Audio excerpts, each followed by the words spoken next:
하나님 말씀은 신명기 26장 12절부터 15절까지 봅니다. 구약 성경 301페이지입니다. 신명기 26장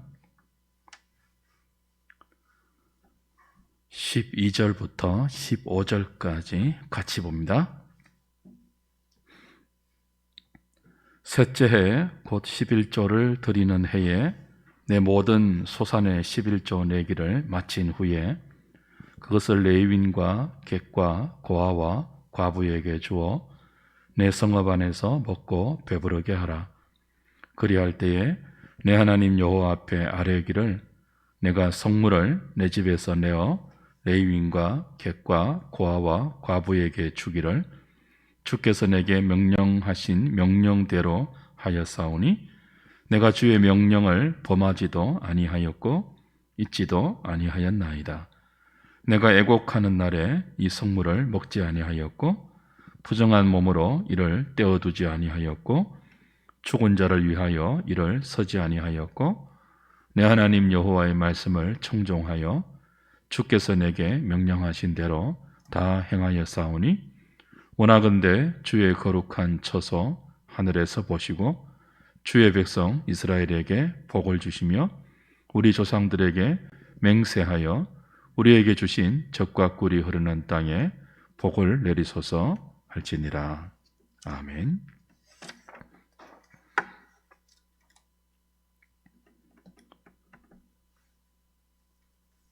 만물을 드리라 하는 규례 이후에 매 3년마다 구제를 위한 11조를 드리라 하는 명령이 오늘 본문에 주어집니다. 이 구제를 위한 매 3년의 11조는 이스라엘에서 기업이 없는 자들, 분깃이 없는 자들, 대표적으로 레위인, 나그네, 고아, 가부들을 대상으로 하는 그런 구제이죠. 하나님은 이들을 구제하기 위해서 매 3년째에 소득의 11조를 따로 떼어서 구제를 위하여서 사용하라라고 말씀하십니다. 이건 오늘 처음 보는 내용이 아니죠. 그리고 이미 신명기 14장 22절부터 29절을 살필 때 확인한 내용입니다. 다시 반복된다는 것은 그만큼 여기에 담긴 하나님의 뜻이 우리에게 중요한 의미를 주고 있다는 그런 그 뜻이죠. 다시 한번 좀 확인합시다. 신명기 14장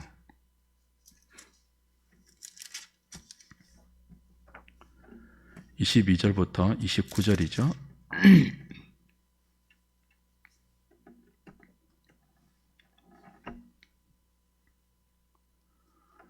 너는 마땅히 매년 토지 소산의 11조를 드릴 것이며 내 하나님 여호와 앞 곧 여호와께서 그의 이름을 두시려고 택하신 곳에서 내 곡식과 포도주와 기름의 11조를 먹으며 또 내 소와 양의 처음 난 것을 먹고 내 하나님 여호와 경외하기를 항상 배울 것이니라. 그러나 내 하나님 여호와께서 자기의 이름을 두시려고 택하신 곳이 내게서 너무 멀고 행로가 어려워서 내 하나님 여호와께서 그 풍부히 주신 것을 가지고 갈 수 없거든 그것을 돈으로 바꾸어 그 돈을 사가지고 내 하나님 여호와께서 택하신 곳으로 가서 내 마음에 원하는 모든 것을 그 돈으로 사되 소나 양이나 포도주나 독주 등 내 마음에 원하는 모든 것을 구하고 거기 내 하나님 여호와 앞에서 너와 내 권속이 함께 먹고 즐거워할 것이며 내 성읍에 거주하는 레위인은 너희 중에 분깃이나 기업이 없는 자이니 또한 저버리지 말지니라. 매 3년 끝에 그의 소산의 10분의 1을 다 내어 내 성읍에 저축하여 너희 중에 분깃이나 기업이 없는 레위인과 내 성중에 거류하는 객과 및 고아와 가부들이 와서 먹고 배부르게 하라. 그리하면 내 하나님 여호와께서 내 손으로 하는 범사에 내게 복을 주시리라. 자, 22절부터 27절은 매년 산물의 11조, 소득의 11조를 드리라는 명령이죠. 이 매년 드려야 할 소득의 11조는 반드시 하나님께서 당신의 이름을 두시려고 택하신 곳, 나중에 성전이 되겠죠. 거기로 가지고 가야 됩니다. 만약 자기가 거하는 성읍과 여호와의 성전이 거리가 너무 멀고 가는 길이 너무 험로라면 물건을 가지고 가지 말고 돈으로 환산해서 성전으로 가 필요한 것을 사서 건석과 함께 먹고 즐거워하되 자기 성읍에 분깃이나 기업이 없는 레위인들을 반드시 챙기라. 그것이 매년 소득의 11조가 요구하는 하나님의 명령이었습니다. 그리고 이어서 나오는 28절, 29절은 이런 매년 소득의 11조를 드리는 것과 따로 3년이 될 때마다 3년, 6년 이런 식이죠. 성전으로 가지고 가지 않고 자기가 사는 성읍에 저축하여서 그 성읍에 있는 기업이 없는 자, 분깃이 없는 자, 가난한 자, 레위인과 나그네와 고아와 과부와 객들을 구제하기 위한 용도로 따로 11조를 드리라. 그렇게 명령을 했죠. 그것이 오늘 우리가 보았던 신명기 26장 12절부터 15절에 이 3년마다 드리는 구제를 위한 11조로 다시 반복되어서 강조되고 있는 것입니다. 이런 생각을 할 수가 있죠. 매년 소득의 11조를 드린 것만 해도 벅찬데 거기에 대해서 3년이 되면 또 따로 11조를 떼어서 가난한 자를 구제하게 하면 나는 도대체 뭘 먹고 살란 말입니까? 그런 생각을 인색한 마음이 들면 또 우리의 마음이 욕심으로 붙잡혀 있으면 당연히 그런 생각을 할 수가 있을 것입니다. 그래서 하나님은 이런 우리의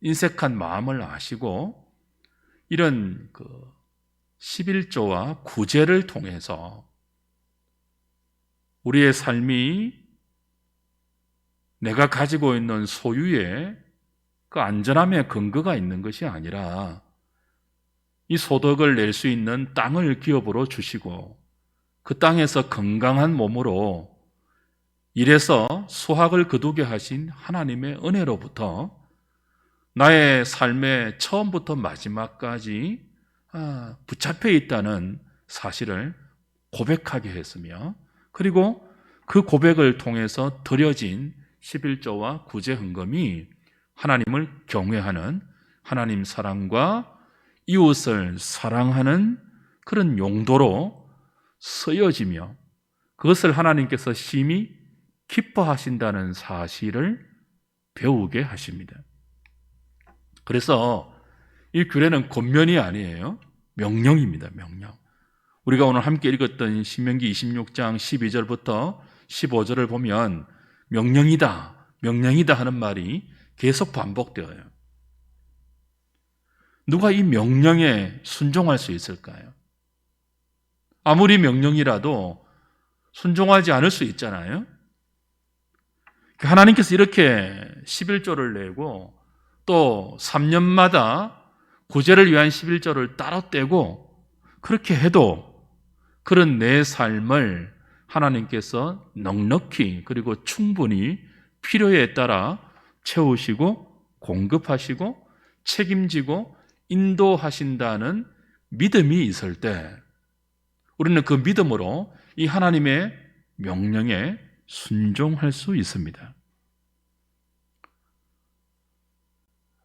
그래서 하나님은 믿음으로 이 명령에 순종하는 자를 위해서 특별히 다른 규례와 달리 복을 주신다는 약속을 부가적으로 덧붙이죠. 오늘 14장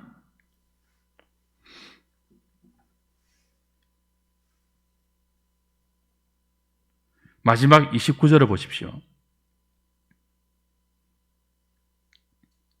너희 중에 분깃이나 기업이 없는 레위인과 내 성중에 거류하는 객과 및 고아와 가부들이 와서 먹고 배부르게 하라. 그리하면 내 하나님 여호와께서 내 손으로 하는 범사에 내게 복을 주시리라. 그리고 이 명령과 약속이 반복되는 신명기 26장 12절부터 15절 오늘 본문에 오면 이 명령에 믿음으로 순종해서 구제를 위한 11조를 따로 떼어 드릴 때 이 고백을 하라고 하세요. 어떤 고백입니까? 다시 26장 13절 가보십시오.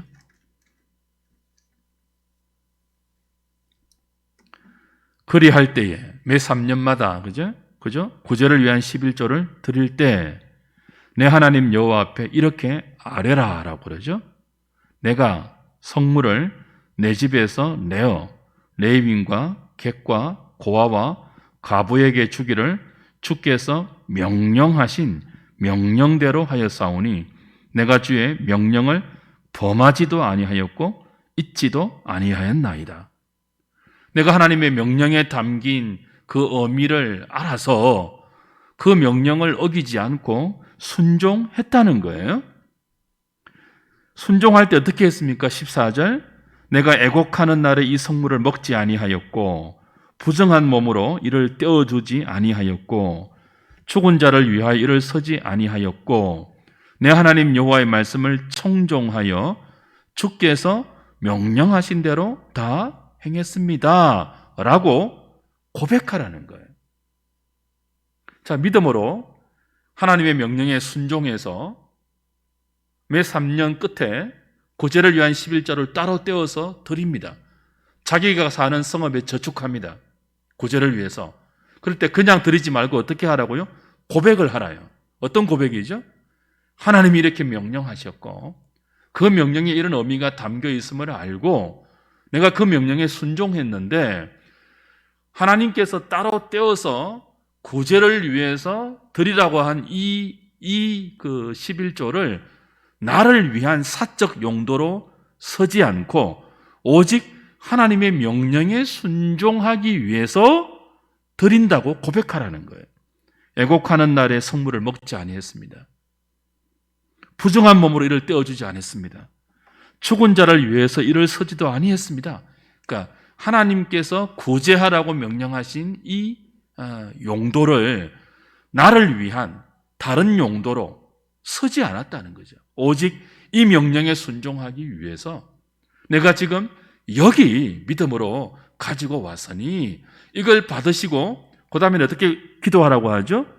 15절 원하건대 주의 거룩한 처소 하늘에서 보시고 주의 백성 이스라엘에게 복을 주시며 우리 조상들에게 맹세하여 우리에게 주신 젖과 꿀이 흐르는 땅에 복을 내리소서 할지니라. 그렇게 기도하라는 거예요. 무엇에 근거한 거죠? 아까 신명기 14장 28절, 29절 마지막 29절에서 복을 약속하셨잖아요.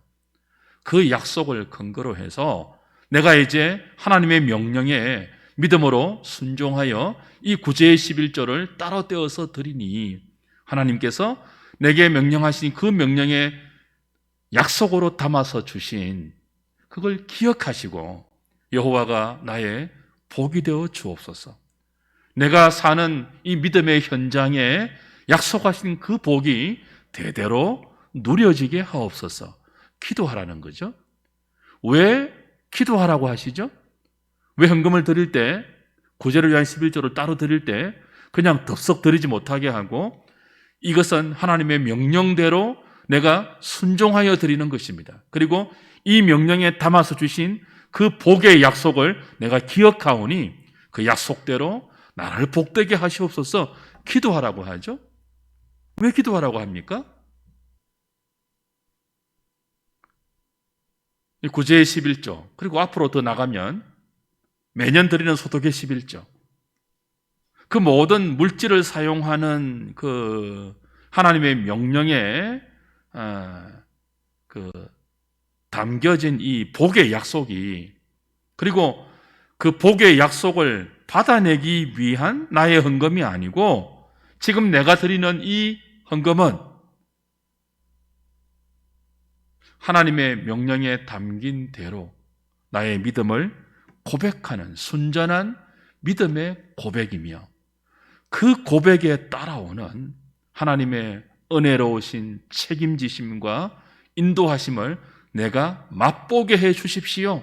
나는 그것을 맛보고 싶습니다. 그 확인이라는 거죠. 이 기도와 이 고백이 없으면 이 헌금은 단순히 무엇으로 전락할 수 있습니까? 하나님께서 복을 주신다고 약속하신 것을 내 삶에 이루기 위한 투자 혹은 거래의 수단이 될 수 있습니다. 우리 말라기 3장에 나오는 이 11조에 대한 하나님의 말씀을 그런 용도로 많이 왜곡되게 사용했지 않습니까? 내가 복을 주나 안 주나 시험해 보라. 뭐 그런 사실 의미가 아니거든요. 그래서 이 기도를 통해서 이 고백을 통해서 하나님께서 이 명령에 담아주신 그 헌금의 정신과 원리를 네가 다시 마음에 새겨서 그 약속에 담겨 있는 하나님의 임재, 하나님의 응답, 하나님의 공급하심, 하나님이 왜 내게 복이 되시는지를 내가 맛보게 해 주십시오.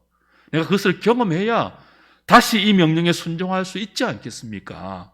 하는 의미가 여기에 담겨 있는 것입니다.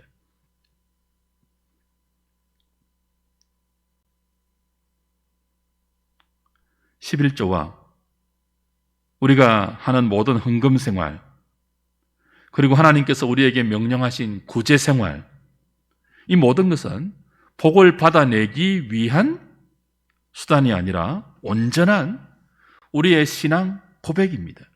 그리고 그 신앙 고백에 하나님의 은혜가 어떻게 수반되는지를 우리는 확인하고 싶은 간절한 열망을 가져야 돼요. 그걸 경험하지 못하면 이런 것이 얼마나 무거운 짐이 되겠습니까? 돈을 내는 일이니까. 물질이 있는 곳에 우리의 보물이 있지 않습니까? 마음이 있는 곳에 우리의 그 보물이 있는 곳에 마음이 있지 않습니까? 그 보물과 같은 물질을 하나님을 경험하지 않고 하나님께서 내 삶에 어떻게 복이 되시는지를 맛보지 않고 어떻게 다시 재차 매번 드릴 수가 있겠습니까? 그러니 드릴 때 고백하라는 거예요. 이건 그냥 드리는 것이 아닙니다, 하나님.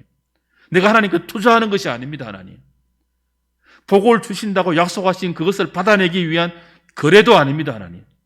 여기에 하나님이 내게 요구하시는 그 물질에 대한 나의 신앙 고백, 내 삶에 대한 하나님의 은혜 주심에 대한 고백, 그 고백이 순전히 담겨 있고 그 고백으로, 그 믿음으로 하나님 명령에 순종하오니 다시 이 고백을 할 수 있도록, 아니 이 고백이 영원히 끊어지지 않도록, 이 고백이 영원히 지속될 수 있도록 하나님의 약속이 내 삶에 응하게 하여 주시옵소서. 기도하고 내라는 거죠. 고백도 하고 기도도 하라는 거예요. 그래야 확인할 수 있으니까요. 그래서 14장 23절은 이 구제의 11조와 소득의 11조의 의미를 다시 이렇게 확인시켜 줍니다. 저번에도 확인했는데요. 다시 한번 보죠. 신명기 14장 23절. 굉장히 중요합니다. 22절부터 보십시오. 너는 마땅히입니다. 선택 사항이 아니에요. 필수입니다. 마땅히 매년 토지 소산의 11조를 드릴 것이며 내 하나님 여호와 앞 곧 여호와께서 그의 이름을 두시려고 택하신 곳에서 내 곡식과 포도주와 기름의 11조를 먹으며 또 내 소와 양의 처음 난 것을 먹고 내 하나님 여호와 경외하기를 항상 배울 것이니라. 자, 하나님께서 이스라엘 백성들에게 야, 너희들 매년 소득의 11조를 내어 라고 요구하시는 이유가 뭐예요? 그거 없으면 하나님께서 일을 못 하십니까? 그거 없으면 하나님께서 굶으십니까? 그게 아니고 어떤 용도라고 했죠? 내 하나님 여호와 경외하기를 항상 배울 것이니라. 그러니까 여호와 경외하는 가장 좋은 수단이 우리에게 있는 하나님이 허락하신 물질을 하나님께 다시 돌려드리고, 그걸 통해 이 물질을 나의 뜻이 아니고 하나님의 뜻대로 사용하는 법을 배우고, 그걸 통해 궁극적으로 무엇을 배우는 거죠? 하나님을 어떻게 경외하는지를 배운다는 거예요. 하나님 경외는 그저 머리로 배우는 것이 아니고 내 삶의 가장 소중한 나의 소득, 나의 애씀과 수고와 땀 흘림과 열심히 노력한 그 모든 대가로 나에게 허락된 내 피와 같은, 내 보물과 같은 이 소득을 하나님께 드림으로 하나님 경외하는 법을 실질적으로 배운다는 거예요.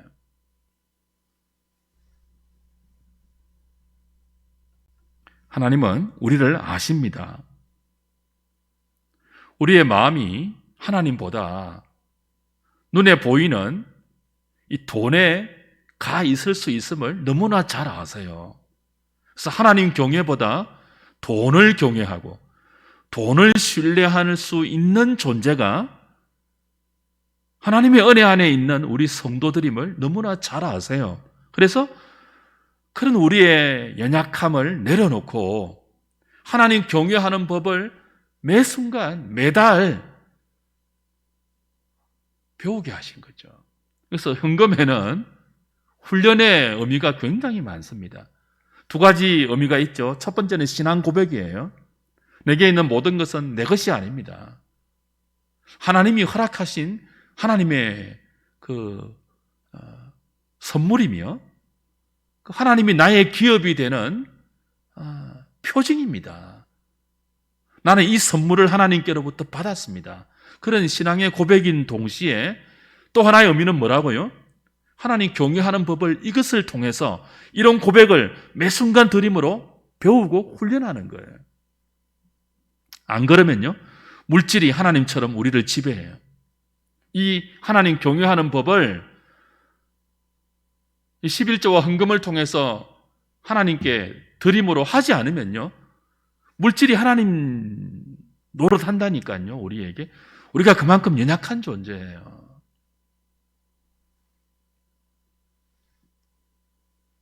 우리도 돈의 힘을 알지 않습니까? 돈 있으면 얼마나 할 수 있는 일이 많습니까? 돈의 위력을 얼마나 많이 경험했습니까?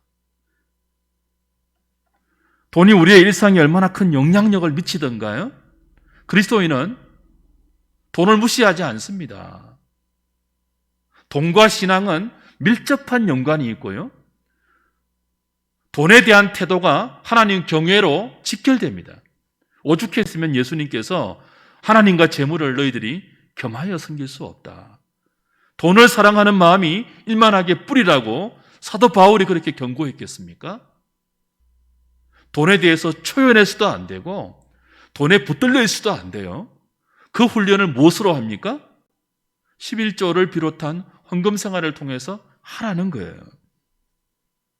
이 하나님 경외하는 훈련을 우리가 부지런히 하지 않으면 돈을 머리 위에 이고 돈을 하나님처럼 숭배하고 섬기게 되는 거죠. 우리는 여호와 경외하는 이 훈련을 통해서 물질을 내 뜻대로 아니고 언제든지 하나님의 뜻대로 사용할 수 있는 스탠바이 훈련을 합니다. 그리고 더 나아가서 여호와 경외가 매년 소득의 11조를 하나님께 드리는 것을 통해 여호와 경외하는 법을 훈련하는 이 여호와 경외가 어떻게 가난한 이웃을 구제하는 것으로 연결되는지를 매 3년에 11조, 구제 11조를 통하여 우리에게 가르쳐주고 있죠. 여호와 경외는 이웃 사랑으로 어떻게 연결되는지, 그 연결 고리 역할을 하는 것이 구제라는 것입니다. 그리고 이 구제는 특별히 명령으로 반복되어 있죠. 오늘 본문에서 그죠? 여호와께서 명령하신 대로 그 명령에 내가 순종하여 이 명령을 수행합니다. 구제가 굉장히 단호한 명령이에요. 우리는 구제가 권면 정도이라고 오해할 수 있지만 그렇지 않습니다. 굉장히 강력하고 단호한 명령이에요. 반드시 구제하라. 너희가 매년 소득의 11조를 내는 훈련을 통해서 여호와 경외하기를 배웠다면 매 3년마다는 반드시 필수적으로 분깃이 없는, 기업이 없는 가난한 이웃을 구제하라는 거예요. 구제로 연결되지 않는 여호와 경외는 아니라는 거죠. 하나님께서 인정할 수 없다는 거죠. 신약의 바리새인들과 구약 말라기 시대의 이스라엘 백성들의 삶을 보면 하나님께서 어떻게 책망하십니까? 너희들이 나의 성물을 도둑질한다. 나의 11조를 도둑질한다 했습니다. 이스라엘은 어떻게 항변했죠? 우리가 언제 도둑질했습니까? 하나님의 대답은 무엇입니까? 말라기 전체를 통한 하나님의 대답은 무엇입니까?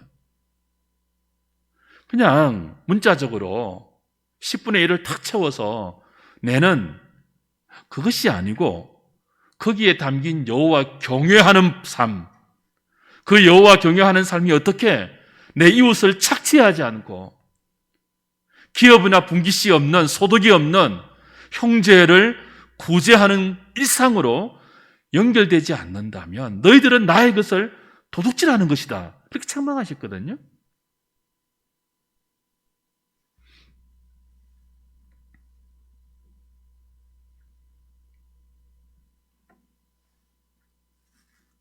그래서 우리는 우리에게 허락된 모든 소득과 물질을 하나님이 주신 은혜의 선물이라고 고백한다면 반드시 무엇으로 연결되어야 한다고요?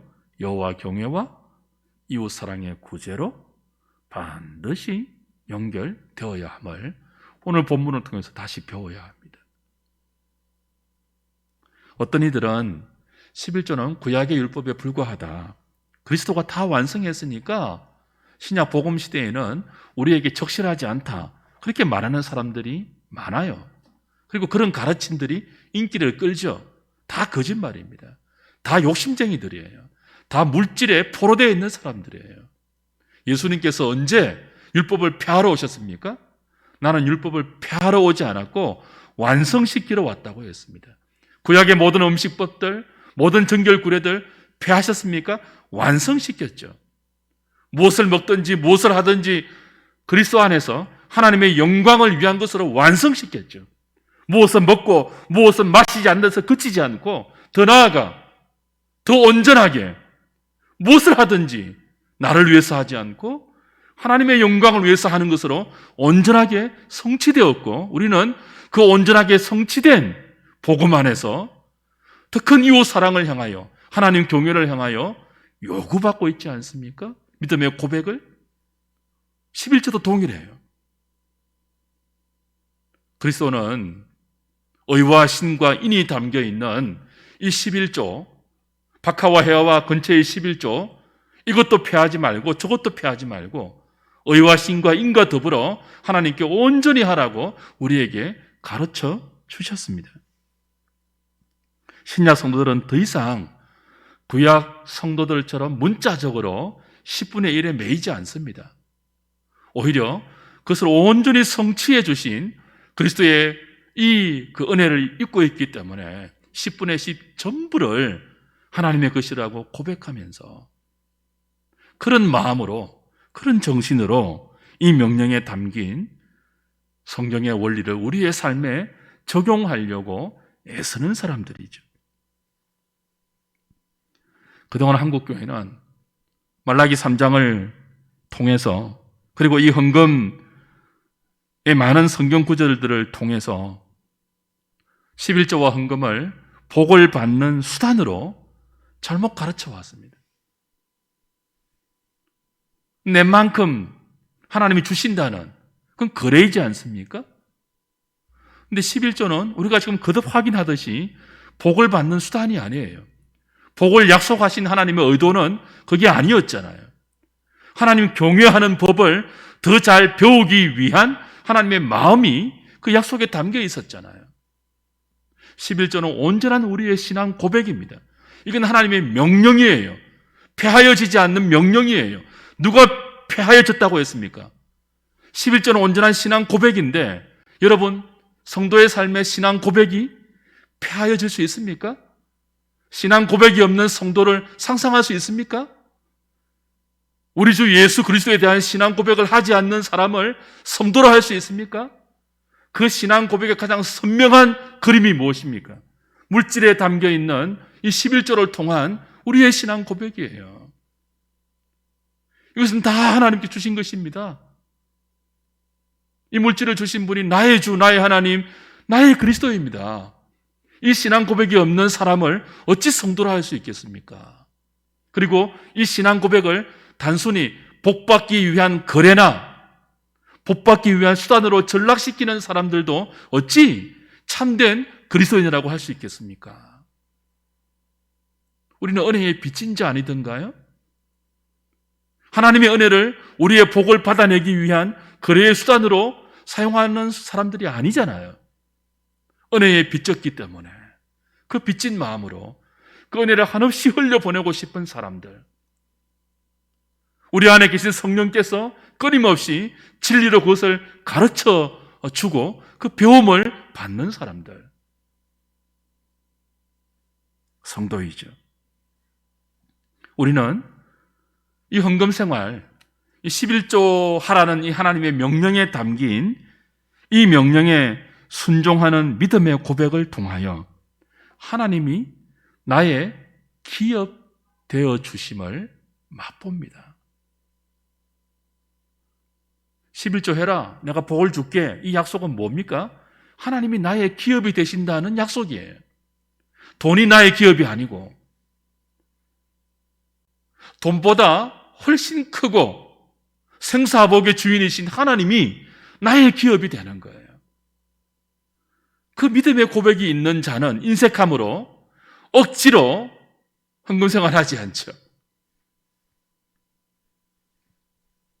우리는 그럼에도 불구하고 연약하고 부패한 본성을 가지고 있는 죄인들이기 때문에 돈에 대한 이 집착과 욕심을 잘 내려놓기 힘들어요. 그래서 명령하시죠. 권면이 아니고 권유가 아니고 부탁이 아니고 명령하시죠. 야, 내라. 그 명령을 통해서 경건의 훈련을 시키시죠. 우리는 이 헌금 생활을 통하여 11조 내는 것을 통하여 또 그거와 달리 개인적으로 구제하는 구제의 삶을 통하여 돈에 붙잡힐 수 있는 우리의 미련함과 어리석음을 내려놓고 매일 일용할 양식을 구하는 것처럼 매 순간 하나님을 의지하는 경건을 배우죠. 여러분, 돈이 많이 있으면요, 하나님 의지하지 않는 것이 참 미련한 우리들이에요. 돈이 한 100억, 안에 한 1억만 있어도 한 1000만 원만 있어도 우린 하나님보다 돈을 더 많이 의지합니다. 그만큼 인생은 눈에 보이는 힘에 압도되는 연약한 존재예요. 이런 우리가 어떻게 여호와 경외하는 법을 훈련합니까? 구체적으로 눈에 보이는 힘보다 눈에 보이지 않는 하나님을 의지하는 가장 좋은 경건의 훈련은 헌금입니다.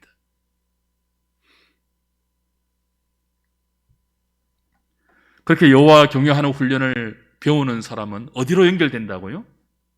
형제의 가난함이 눈에 보이고 그 형제의 절실한 필요가 나를 통해서 어떻게 흘러가는지를 또 다른 여호와 경외의 루트로 이 구제라는 수단을 통하여 배우게 되는 거죠.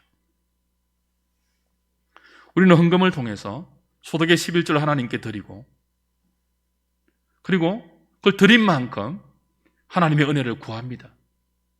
드린 만큼 비니까, 그죠? 매일 일용할 양식을 구하는데 내가 일용할 양식을 하나님께 간절히 구하는 것만큼 그 여호와 경외하는 훈련이 나에게 이렇게 쌓이고 쌓이는 만큼 뭐가 들어올까요? 나만이 아니고 다른 형제도 간절히 하나님의 공급하시는 일용할 양식의 은혜가 얼마나 필요한지가 보이게 되고 내 눈에 다른 형제에게 일용할 양식이 결핍되어 있는 것이 보이는 순간 그것을 구제로 기꺼이 흘려 보내게 되는 거죠. 그것이 오늘 본문의 매 3년 구제의 11조가 주는 의미입니다.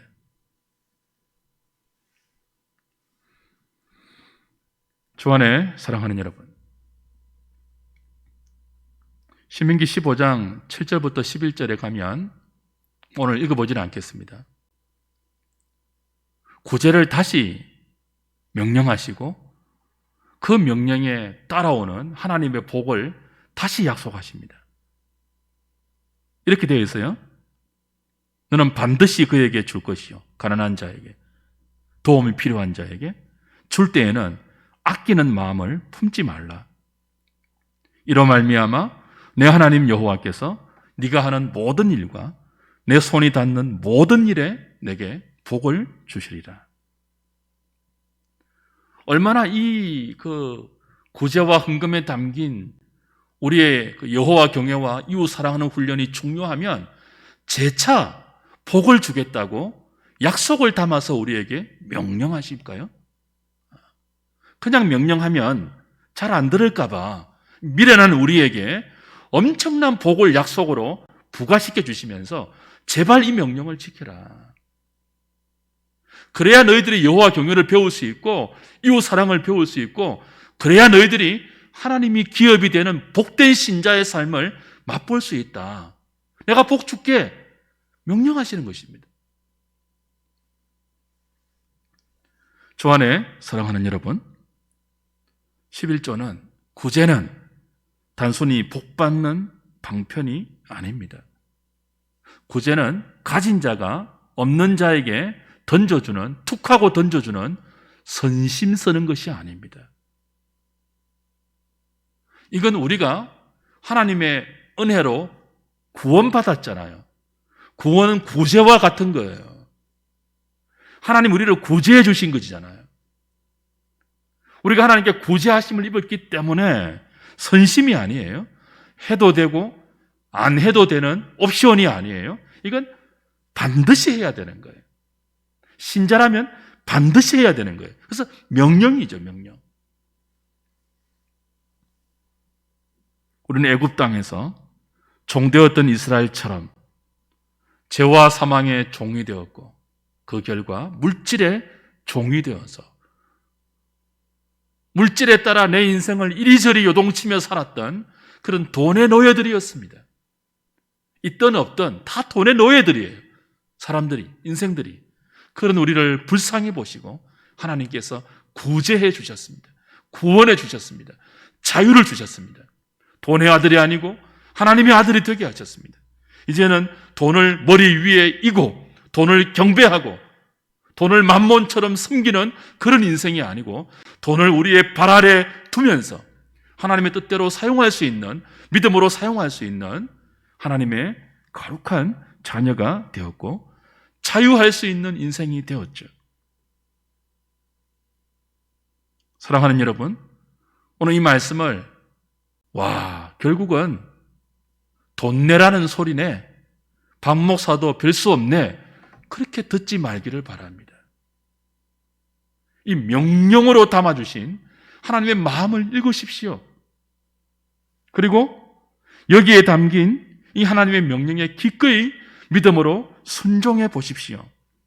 여호와가 나의 목자가 되는 삶, 하나님이 나의 기업이 되는 복된 신자의 삶이 여러분 앞에 새롭게 펼쳐질 것입니다.